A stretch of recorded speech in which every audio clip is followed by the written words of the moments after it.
Dick Whittington and His Cat. The thrilling and romantic story of poor Dick Whittington and his rise to fame and fortune through the exploits of a cat, which was his only possession, was first published 350 years ago in London. It has remained a rags-to-riches epic ever since. Sir Richard Whittington did in fact exist. He was indeed 3 times Lord Mayor of London. He did marry a certain Alice Fitzwarren. These, however, are the only 3 true facts of the story, so far as can be ascertained. He was not of humble birth. The son of Sir William Whittington of Gloucestershire, he was born in about 1358, almost 2 centuries before his highly coloured adventures first saw the light of day. And yet his biographer, Besant, seems to have believed the tale of the cat. Research has shown that the tale was current in Europe in the century before Whittington's birth. It is to be found attributed to a merchant of Genoa and 2 citizens of Venice, not to mention its fame in Portugal, Norway, Denmark, Russia, and France. The earliest form is the legend of the foundation of the royal house of Qais, written by Abdullah, son of Fazlullah of Shiraz in Persia, 60 years before Dick Whittington's birth. He, in his turn, refers to the events of the 11th century. This enthralling grafting of a popular story onto a real-life figure's history is supplied by the famous folklorist Andrew Lang in this version, from the ancient chapbook version of Gomme and Wheatley. Dick Whittington was a very little boy when his father and mother died, so little indeed that he never knew them, nor the place where he was born. He wandered about the country as ragged as a colt, till he met with a waggoner who was going to London, and who let him walk all the way by the side of his waggon without paying anything. This pleased little Whittington very much, as he wanted to see London badly, for he had heard that the streets were paved with gold, and he was willing to get a bushel of it. But how great was his disappointment, poor boy, when he saw the streets covered with dirt instead of gold, and found himself in a strange place, without a friend, without food, and without money. Though the waggoner was so charitable as to let him walk up by the side of the waggon for nothing, he took good care not to know him when they came to town, and the poor boy was, in a little time, so cold and hungry that he wished himself in a good kitchen and by a warm fire in the country. In this distress he asked charity of several people, and one of them bid him, "Go and work, you idle rogue." "That I will," said Whittington, "with all my heart. I will work for you if you will let me." The man, who thought that this was wit and impertinence, though the poor lad intended only to show his readiness to work, gave him a blow with a stick which cut his head so that the blood ran down. In this situation, and fainting for want of food, he laid himself down at the door of one Mr. Fitzwarren, a merchant, where the cook saw him. Being an ill-natured hussy, she said that if he did not go about his business, she would throw boiling water on him. At this time Mr. Fitzwarren came home, and also began to scold the poor boy, telling him to go to work. Whittington answered that he would be glad to work if anybody would employ him, and that he should be able if he could get some food to eat, for he had had nothing for 3 days, and he was a poor country boy, and knew nobody, and nobody would employ him. He then tried to get up, but he was so very weak that he fell down again. The merchant was sorry for him, and he ordered the servants to take him in and give him some meat and drink, and to let him help the cook to do any dirty work that she had to give him. People are too apt to accuse those who beg of being idle, but give themselves no concern to put them in the way of getting something to do, or considering whether they are able to do it, which is not charity. But we return to Whittington, who would have lived happily in this worthy family had he not been bumped about by the cross cook, who was always roasting or basting, and who, when she had nothing else to do, used to smack poor Whittington. At last Miss Alice, his master's daughter, was told about it, and she took pity on the poor boy, and made the servants treat him kindly. Besides the crossness of the cook, Whittington had another difficulty to get over before he could be happy. He had, by order of his master, a bed placed for him in an attic, where there were a number of rats and mice. They often ran over the poor boy's nose and disturbed him in his sleep. After some time, however, a gentleman who came to his master's house gave Whittington a penny for brushing his shoes.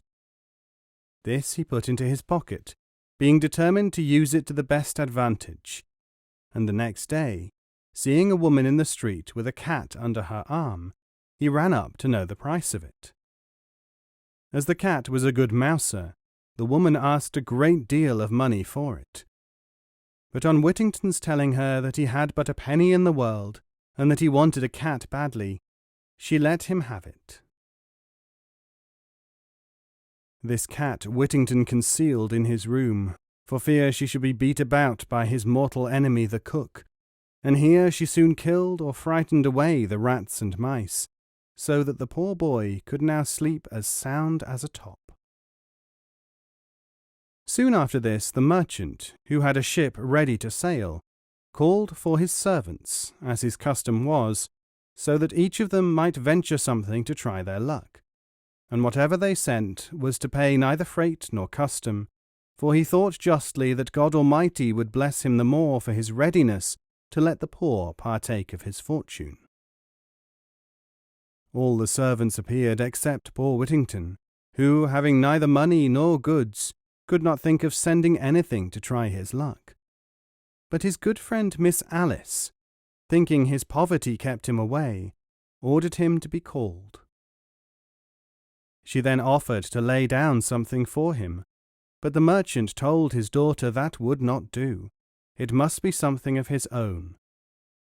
Upon which poor Whittington said he had nothing but a cat which he had bought for a penny that was given him. "Fetch the cat, boy," said the merchant, "and send her."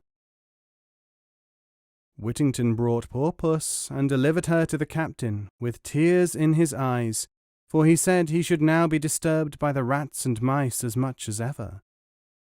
All the company laughed at the adventure, except Miss Alice, who pitied the poor boy, and gave him something to buy another cat.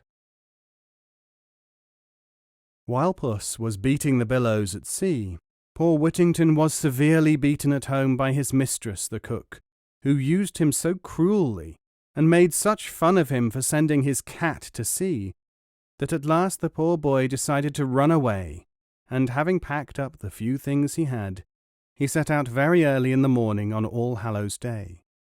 He travelled as far as Holloway, and there sat down on a stone to consider what course he should take.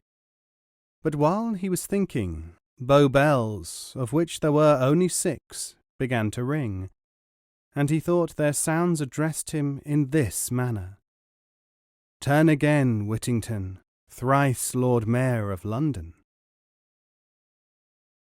"Lord Mayor of London," said he to himself.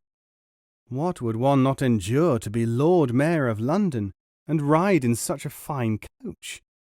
Well, I'll go back again, and bear all the pummelling and ill usage of Sicily rather than miss the opportunity of being Lord Mayor."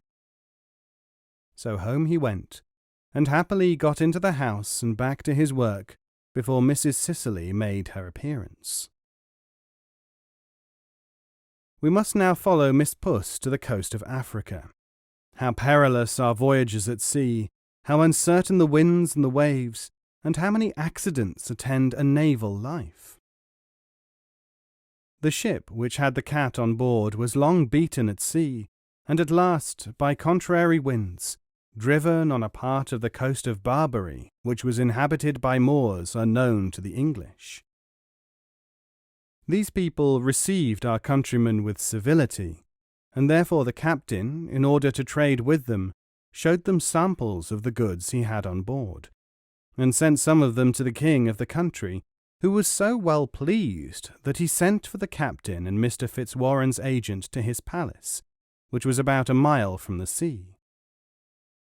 Here they were placed, according to the custom of the country, on rich carpets, flowered with gold and silver.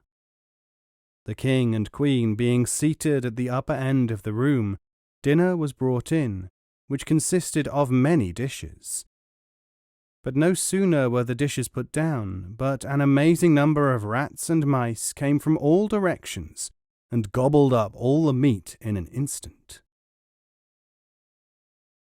The agent, in surprise, turned round to the nobles and asked if these vermin were not offensive. "Oh, yes," said they, "very offensive, and the king would not give half his treasure to be freed of them, for they not only destroy his dinner, as you see, but they attack him in his room, and even in bed, so that he is obliged to be watched while he is sleeping for fear of them." The agent jumped for joy. He remembered poor Whittington and his cat, and told the king that he had a creature on board ship that would get rid of all these vermin immediately. The king's heart heaved so high at the joy which this news gave him that his turban dropped off his head. "Bring this creature to me," said he. "Vermin are dreadful in a court, and if she will perform what you say, I will load your ship with gold and jewels in exchange for her." The agent, who knew his business, took this opportunity to set forth the merits of Miss Puss. He told his Majesty that it would be inconvenient to part with her, as when she was gone the rats and mice might destroy the goods in the ship, but to oblige his Majesty he would fetch her. "Run, run," said the Queen. "I am impatient to see the dear creature." Away flew the agent, while another dinner was provided, and returned with the cat just as the rats and mice were devouring that also. He immediately put down Miss Puss, who killed a great number of them. The king rejoiced greatly to see his old enemies destroyed by so small a creature, and the queen was highly pleased, and desired the cat might be brought near, that she might look at her. Upon which the factor called, "Pussy, pussy, pussy," and she came to him. He then presented her to the queen, who started back, and was afraid to touch a creature who had made such a havoc among the rats and mice. However, when the man stroked the cat and called, "Pussy, pussy," the queen also touched her and cried, "Putty, putty," for she had not learnt English. He then put the cat down on the queen's lap, where she, purring, played with Her Majesty's hand, and then sang herself to sleep. The king, having seen the exploits of Miss Puss, and being informed that her kittens would stock the whole country, bargained with the captain and factor for the whole ship's cargo, and then gave them 10 times as much for the cat as all the rest amounted to. On which, taking leave of their majesties and other great personages at court, they sailed with a fair wind for England, whither we must now attend them. The morn had scarcely dawned when Mr. Fitzwarren arose to count over the cash and settle the business for that day. He had just entered the counting-house and seated himself at the desk, when somebody came tap, tap at the door. "Who's there?" said Mr. Fitzwarren. "A friend," answered the other. "What friend can come at this unseasonable time?" "A real friend is never unseasonable," answered the other. "I come to bring you good news of your ship Unicorn." The merchant bustled up in such a hurry that he forgot his gout, instantly opened the door, and who should be seen waiting but the captain and agent, with a cabinet of jewels, and a bill of lading, for which the merchant lifted up his eyes and thanked heaven for sending him such a prosperous voyage. Then they told him the adventures of the cat, and showed him the cabinet of jewels which they had brought for Mr. Whittington. upon which he cried out with great earnestness, but not in the most poetical manner, "Go, send him in, and tell him of his fame, and call him Mr. Whittington by name." Mr. Fitzwarren was a good man, for when some who were present told him that this treasure was too much for such a poor boy as Whittington, he said, "God forbid that I should deprive him of a penny. It is his own, and he shall have it to a farthing." He then ordered Mr. Whittington in, who was at this time cleaning the kitchen, and would have excused himself from going into the counting-house, saying the room was swept and his shoes were dirty and full of hobnails. The merchant, however, made him come in, and ordered a chair to be set for him. Upon which, thinking that they intended to make fun of him, as had been too often the case in the kitchen, he begged his master not to mock a poor simple fellow who intended no harm, but let him go about his business.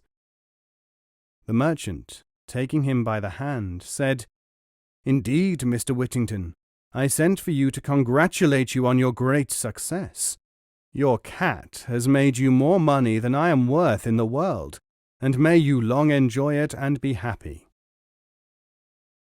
At length, being shown the treasure, and convinced by then that all of it belonged to him, he fell upon his knees and thanked the Almighty for his providential care of such a poor and miserable creature. He then laid all the treasure at his master's feet, who refused to take any part of it, but told him he hoped the wealth would be a comfort to him, and would make him happy. He then applied to his mistress and to his good friend Miss Alice, who refused to take any part of the money, but told him she heartily rejoiced at his good success, and wished him all imaginable happiness. He then gave presents to the captain, the agent, and the ship's crew for the care they had taken of his cargo. He likewise distributed presents to all the servants of the house, not forgetting even his old enemy the cook, though she little deserved it. After this, Mr. Fitzwarren advised Mr. Whittington to send for the necessary people and dress himself like a gentleman, and made him the offer of his house to live in till he could provide himself with one better. Now it came to pass, when Mr. Whittington's face was washed, his hair curled, and he was dressed in a rich suit of clothes, that he turned out to be a genteel young fellow, and as wealth contributes much to give a man confidence, he in a little time dropped that sheepish behaviour which was mainly caused by a depression of spirits, and soon grew a sprightly and good companion, and Miss Alice, who had formerly pitied him, now fell in love with him. When her father saw that they had this liking for each other, he suggested that they should marry. The Lord Mayor, Court of Aldermen, sheriffs, the Company of Stationers, the Royal Academy of Arts, and a number of eminent merchants attended the ceremony, and were elegantly treated at an entertainment made for that purpose. History further relates that they lived very happily, had several children, and died at a good old age. Mr. Whittington served Sheriff of London and was 3 times Lord Mayor. In the last year of his mayoralty, he entertained King Henry V and his Queen after his conquest of France, upon which occasion the King, in consideration of Whittington's merit, said, "Never had a prince such a subject," which being told to Whittington at the table, he replied, "Never had a subject such a king." His Majesty, out of respect to his good character, conferred the honour of knighthood on him soon after. Sir Richard, many years before his death, constantly fed a great number of poor citizens, built a church and a college to it, with a yearly allowance for poor scholars, and near it erected a hospital. He also built Newgate Prison, and gave liberally to St. Bartholomew's Hospital and other public charities.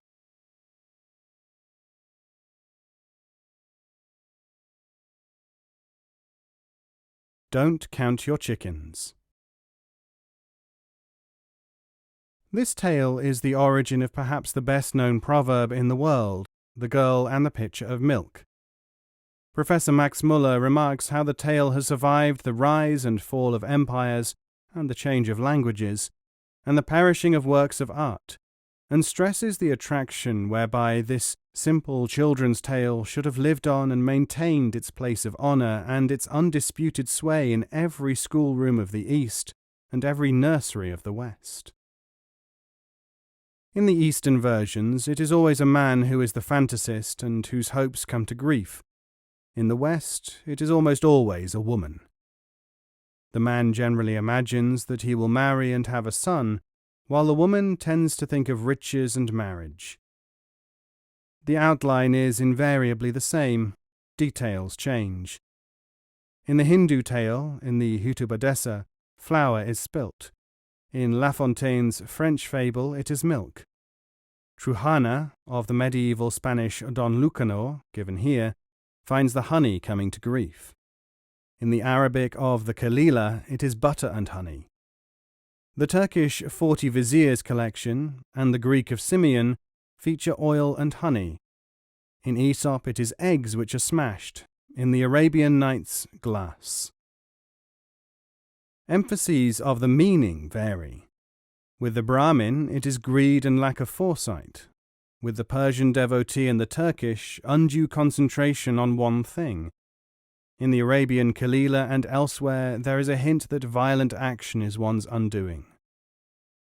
Rabelais, in his Gargantua, attributes this folly to a shoemaker who struck a pot of milk in his excitement at becoming rich in fantasy, destroying that which may lead to success by the thought of that success itself. Once upon a time, there lived a woman called Trujana. Not being very rich, she had to go yearly to the market to sell honey, the precious product of her hive. Along the road she went, carrying the jar of honey upon her head, calculating as she walked the money she would get for the honey. First, she thought, I will sell it and buy eggs. The eggs I shall set under my fat brown hens, and in time there will be plenty of little chicks. These in turn will become chickens, and from the sale of these lambs could be bought. Trujana then began to imagine how she could become richer than her neighbours, and look forward to marrying well her sons and daughters. Trudging along in the hot sun, she could see her fine sons and daughters-in-law, and how the people would say that it was remarkable how rich she had become, who was once so poverty-stricken.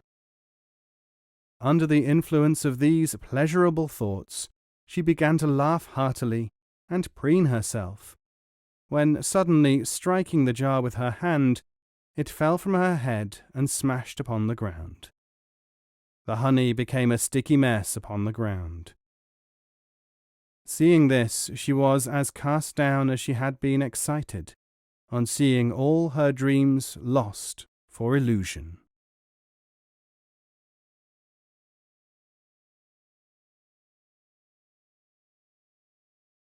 The Hawk and the Nightingale.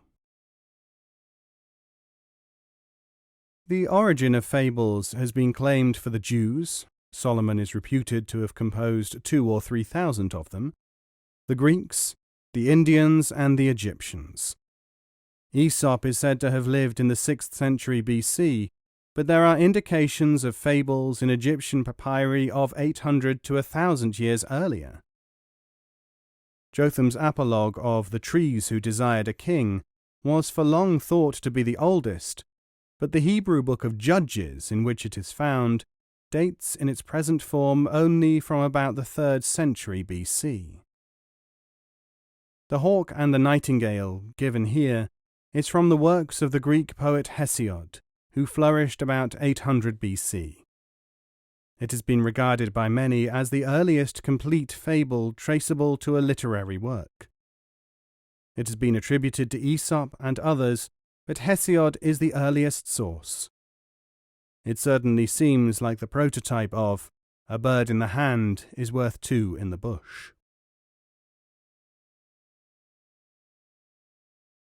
A nightingale was sitting alone among the shady branches of an oak tree. She sang with so melodious and trilling a voice that the woods echoed with her song. A hawk, perched not far away, was searching the woods for something to catch. No sooner had he found the tiny songster than he swooped, caught her in his talons, and told her to prepare for death. "Oh," said she, "do not do anything so barbarous and so unbecoming as to kill me. Remember, I never did anything wrong, and I would only be a mouthful for such a one as you. Why do you not attack some larger bird, which would be a braver thing to do, and would give you a better meal, and let me go?" "Yes," said the hawk, "you may try to persuade me if you can, but I had not found any prey today until I saw you, and now you want me to let you go in hope of something better? But if I did, who would be the fool?"